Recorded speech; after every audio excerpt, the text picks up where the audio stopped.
right the way up to the time of Mussolini and Hitler, who effectively immolated that tradition.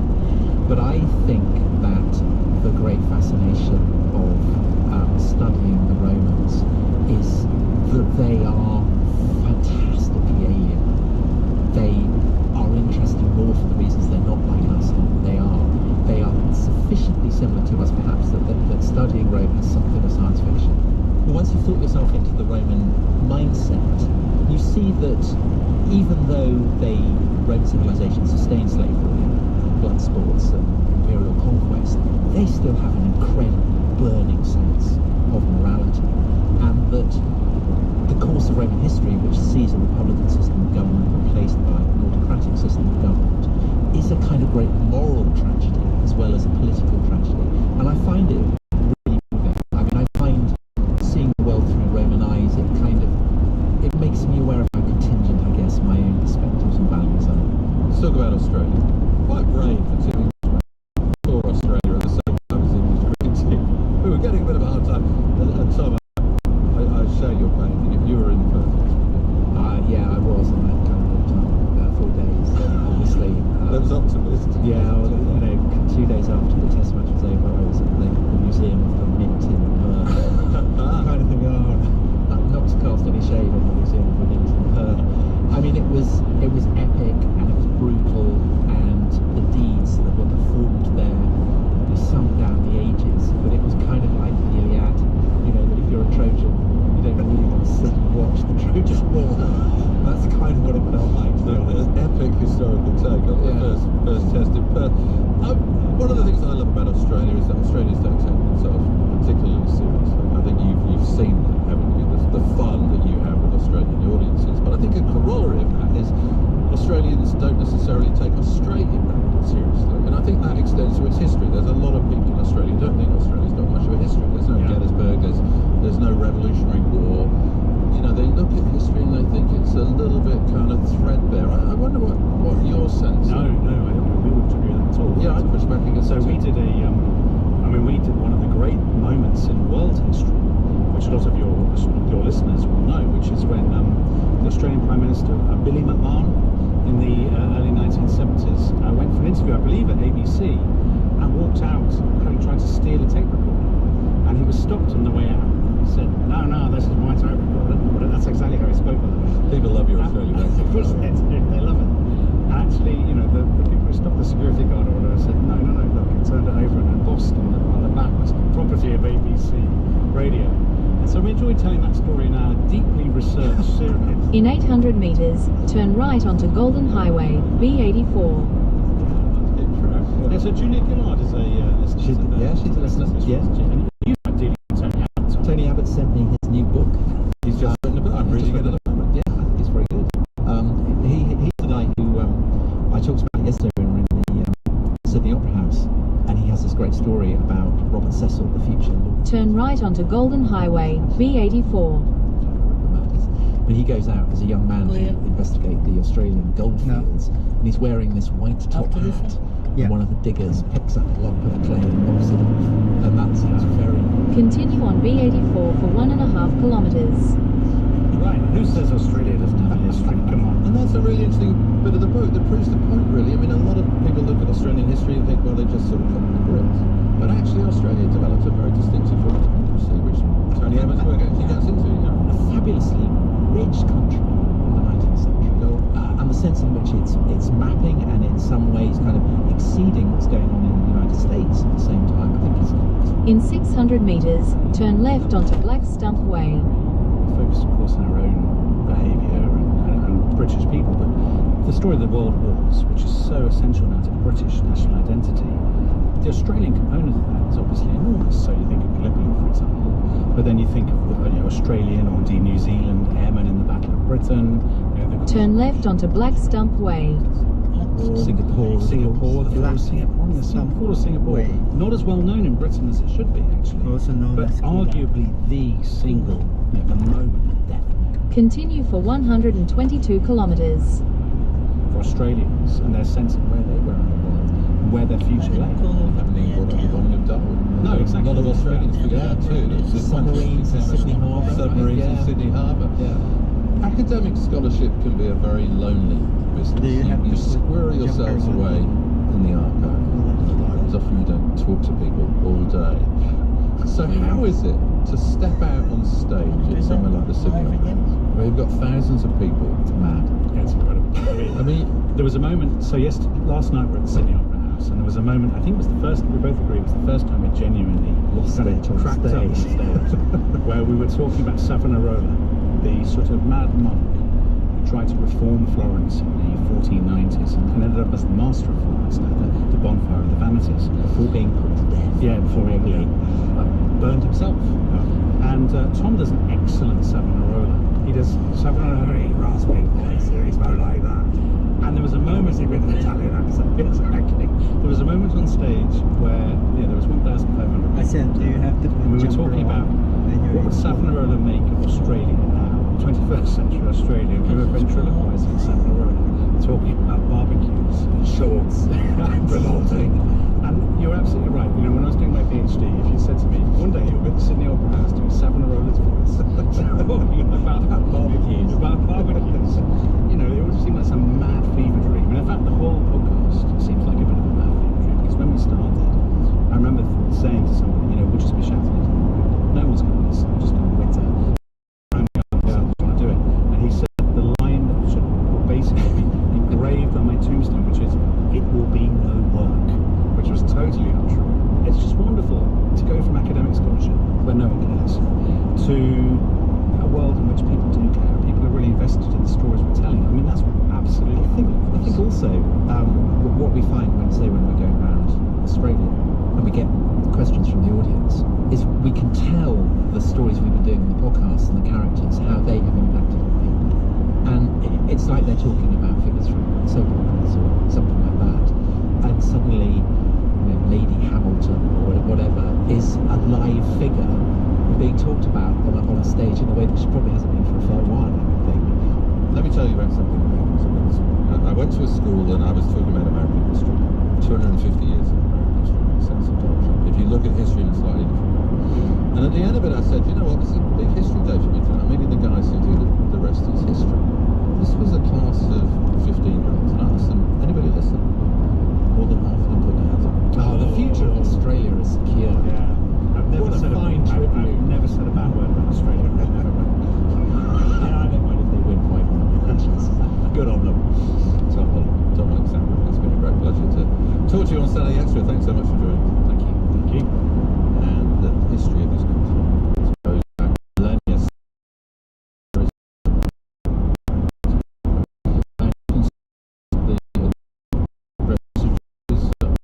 Sunday in Melbourne, in Adelaide, and they're finishing their tour on Friday at the concert hall in Brisbane. A number of people on the text line are saying, we want them in Canberra and Tasmania as well. Thanks to the Saturday Extra team, executive producer Belinda Summon, Nicole Kirby, Siobhan Moreland, and in the studio today, Hamish Caballero. Global Roaming is up next. I'm Nick Bryan. It is Saturday morning in Australia. Have a great weekend.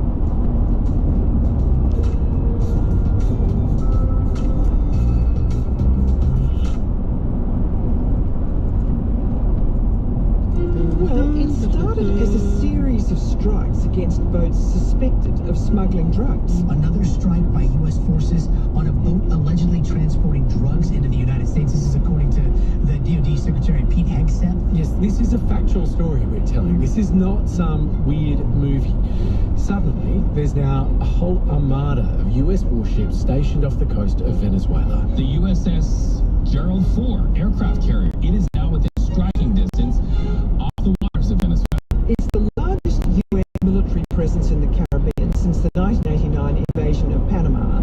But look, is it really about fighting narco-terrorists, as the Trump administration insists? Yes, as you're about to hear on this episode, there is a lot more, perhaps even sinister, in the works. I'm Hamish McDonald. I'm Geraldine Dew, and welcome to Global Roaming. So look, even if you watch, read, listen to a lot of international affairs, it's possible you haven't paid this story all that much attention, but it's been rumbling on in recent months And we actually think it's really important, Geraldine. Yes, we do. I confess, you know, like with Ukraine bubbling along and the aftermath of Gaza, etc., our inflation returning, I've really averted my gaze. And so our producer, Taryn, said, you've got to look at this. This is happening. And it is really quite remarkable. This huge assembly, I think huge is a relatively, I think it's probably a reasonable term, 12,000 American service people assembled. The biggest aircraft carrier that they have got, the Gerald Ford, is assembled off the coast of Venezuela. 80 people have been killed on all of these different strikes on boats for which there's been no absolute evidence of drugs. They say that there are drugs. I mean, to be clear to listeners, these are being described as extrajudicial killings. They are. That are taking place in waters off Venezuela. The Americans seem to be of the view that these are narco-terrorists.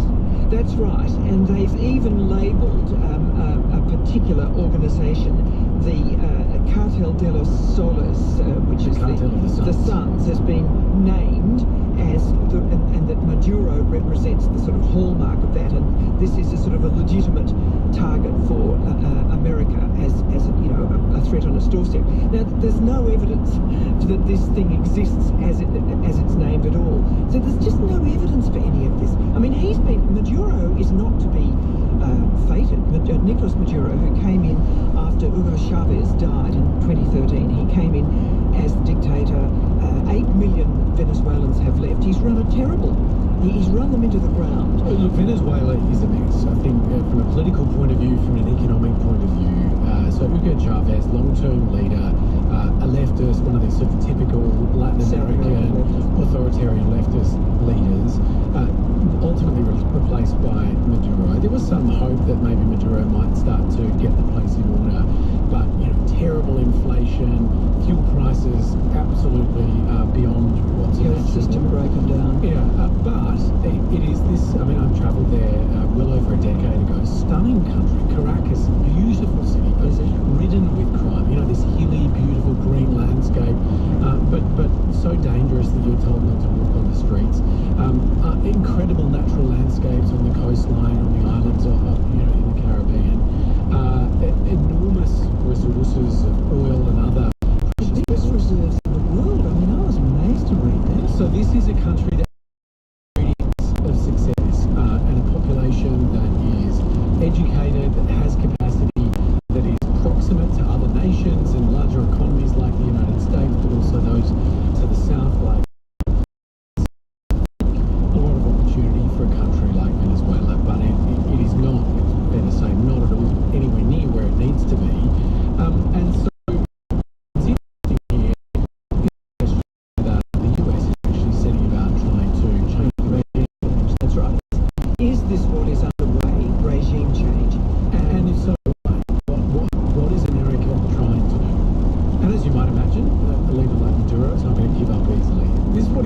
recently at a rally criticising the US military build-up. He called for peace and he invoked John Lennon's song, Imagine.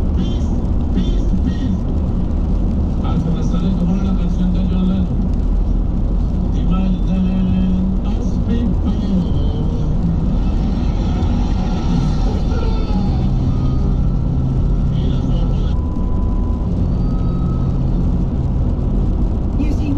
Just getting a little bit concerned. That's what the word is, especially as there's talk of allegedly Trump ordering covert CIA activity in there. So really this has got all sorts of overtones of the 20th century. And I think John Bonfiglio, who's about to join us now, is going to be able to sketch the whole layout for us, the whole drama, the whole epic drama. He's covered Latin America for over a decade, and he's been thinking deeply about the various motivations at play here. Here he is now. John Bonfiglio, welcome to Global Roaming. Great, how are you? Just how dangerous do you judge this moment to be in the Caribbean? I think it isn't immediately dangerous as regards, I mean, of course it's hugely dangerous for people that are being blown out of the water on an almost daily basis with sort of scant legal justification. I don't see that it is hugely dangerous in terms of a potential overspill as regards the USA and Venezuela. I can't see any situation where we're going to see US boots on the ground. I think where it is a deeply problematic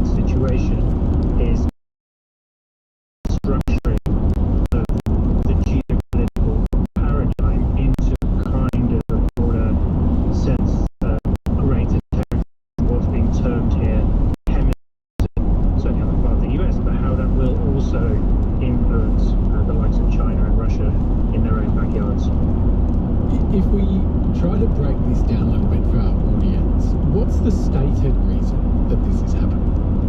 Stated reason why the US currently has the biggest flotilla in the Caribbean seen since the invasion of Panama in 1989 is because the US is at war with a non-state actor, in inverted commas, the cartels, that are deliberately sending, the US government says, cocaine and fentanyl up to the USA to destabilize the United States. And the US are pushing back and protecting the country by undertaking these military exercises and a potential invasion of Venezuela.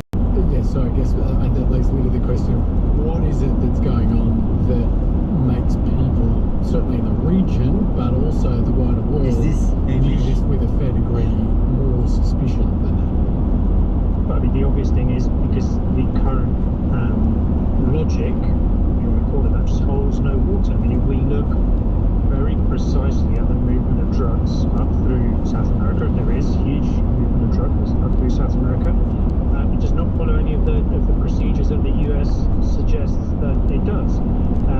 The first thing to say is when there is this rhetoric about fentanyl deaths, which exists, huge numbers, you don't go to any US city and not witness that. None of that comes from South America. That almost all is made in Mexico on the back of ingredients that come from Asia. It does not see South American soil at all. And then as regards cocaine, the vast majority of cocaine that gets moved up from South America up to the USA actually moves through the Pacific, moves up to the west coast of the Americas. There is some movement of cocaine that takes place through the Caribbean, a small amount that goes through Venezuela, but these are sort of ad hoc structures that primarily feed the market of the Caribbean islands and countries themselves, and the tourist market specifically.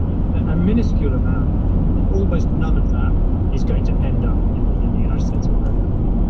So how would you say they see Maduro? I mean, is this part of it? Is it personal, I suppose, is the question?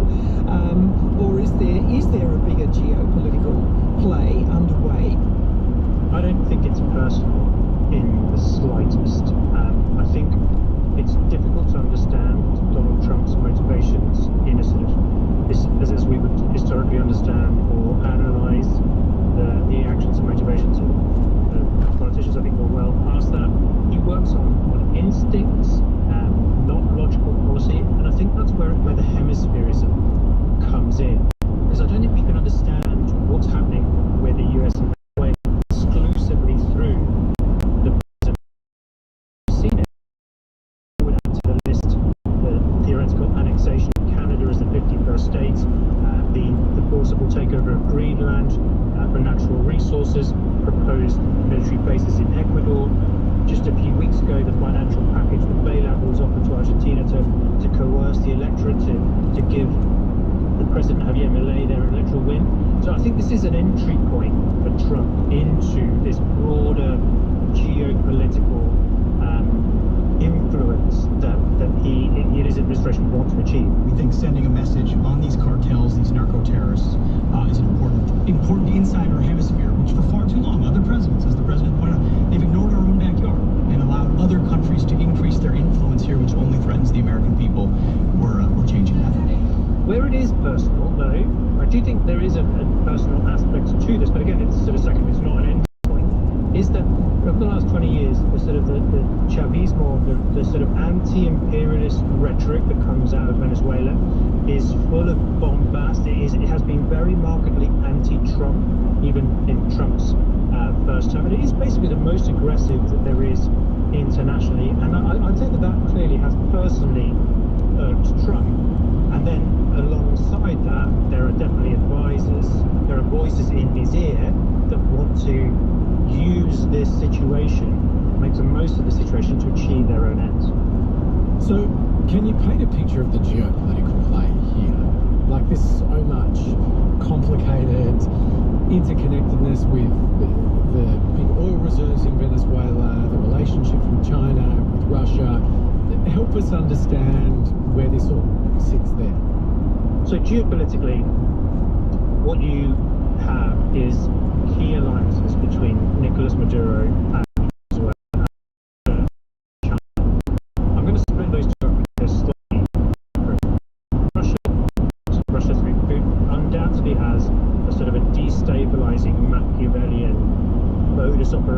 just likes to prod the bear in various ways. So when last summer in 2024 we saw Russian military fleet come through across the Atlantic down into Cuba, undertake military operations on the coast of Cuba, and then sit in Venezuela for an extended period of time, that was undoubtedly a sort of a doffing of the cap, would be the polite term to say to the USA, and to let them know that they had this key strategic alliance.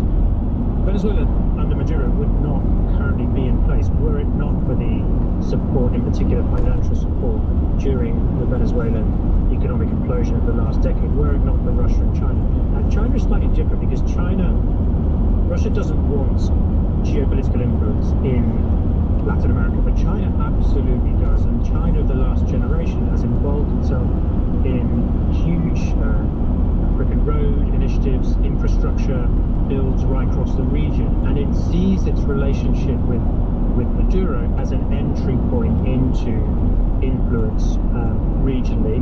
Xi Jinping just a couple of days ago came up and said that respect for Venezuela was imperative. He vowed support. He said that safeguarding sovereignty and national security and the dignity of the nation and social stability was a key imperative. And I would add one other thing to this, which is rarely mentioned. Taiwan is important in Latin America too. Chinese policy through these political and economic alliances that have developed in Latin America over the course of the last generation are all about gathering support, international support, for a Chinese position on Taiwan. If you look at the countries, there are currently only 11 countries left that recognize Taiwan. But over the course of the last 15 years, Costa Rica changed its allegiance to China in 2007, El Salvador 2018, Panama 2017, Nicaragua 2021. The 11 nations left recognize Taiwan, 7 are in Latin America and the Caribbean. You're listening to NSW Radio National's Global Roaming with me, Geraldine Dew. And with me, Hamish McDonald. And we're speaking to journalist John Bonfilio, and look, you're about to hear even more twists and suspicious turns in this pretty wild story. What about the speculation around Marco Rubio, the Secretary of State, who wants, the theory is, wants to impress a very conservative constituency in Florida, rabidly anti-communist, anti-Cuban, anti-Venezuelan. He is very much, he plays a major role in that. Do you give that much credit? Yeah, I do. Marco Rubio is a Cuban-American politician born in Miami. Latinos in the USA are broadly speaking pro-Democrat. That's changed a little bit recently, but they're generally leftist. That's not the case in Miami. That's not the case with Cubans, Cuban-Americans, Cuban.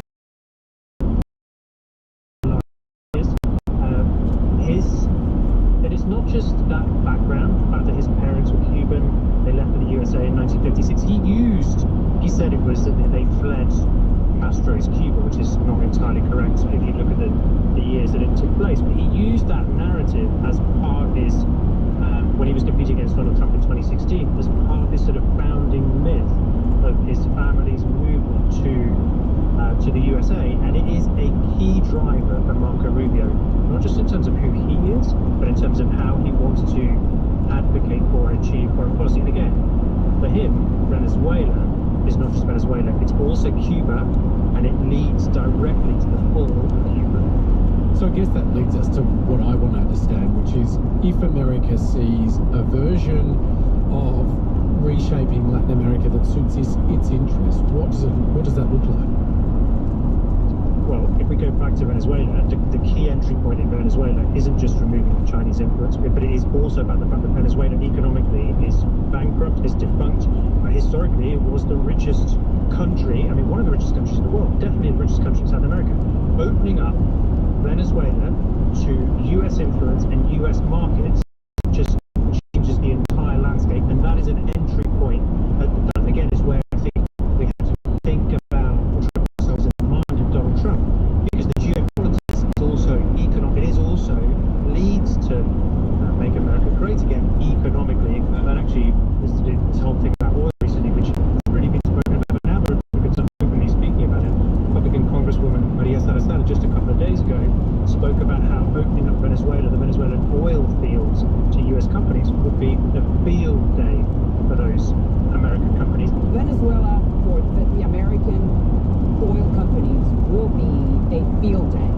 because it will be more than $1 trillion in economic activity. And it isn't just oil, it's the riches, the rare earth minerals and the natural resources and riches that Venezuela has. And that's, I think, I would argue, that's this administration, the US administration's entry point into Latin America and the Americas more broadly. And is the Trump administration, in your view, willing to go for regime change to deliver all of this in Venezuela? I think the Trump administration has a problem with its stated aims and mission in Venezuela because its base is not into forever wars. Its base is not into, even if Marco Rubio is not into regime change. So this sort of ramping up of pressure that we're seeing, again, I think regime change is a sort of secondary component to this, but it's all about trying to push Maduro off an edge, trying to get him to move to one side himself and to sell out Venezuela to the US administration. It's so wild, John, that so many thoughts come to one's head. Like, how much oil is there? Well, the oil, and also, from what I read, even if they did get Maduro to move off to the side somehow or other and go somewhere, like, the idea that all the people whom he's cultivated, all of these sort of military men who basically make their money, he's allowed a separate, as I understand it, sort of parallel economy to develop inside. Do you think they're just going to go quietly? I mean, what might the US inherit there in terms of internal divisions? Should they get? This is a big sprawling country that has understood wealth. So the easy answer is the first one as regards oil. It's got the largest known oil reserves on the planet. And the only reason why Venezuela hasn't tapped into it recently is because of the ineptness and the corruption of the Maduro regime.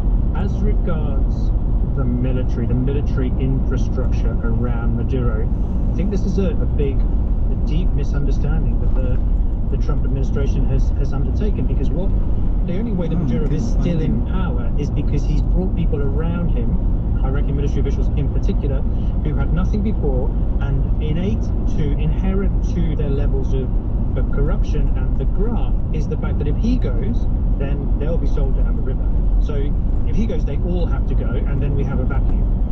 It's not possible for Maduro to just step to one side and then for Venezuela to step forward into a brave new world. However much Maria Corina Machado, the recent Nobel Peace Prize winner, argues that there is a plan to bring into Venezuela, and that it's a switch that can be flicked in terms of moving Venezuela on to a different kind of political structure. And of course, as we've seen again in the last generation multiple times, especially in North Africa, regime change is not a straightforward military political device. Update it because it's I visited Venezuela during the Hugo Chavez era. Head southeast towards Vinia Street.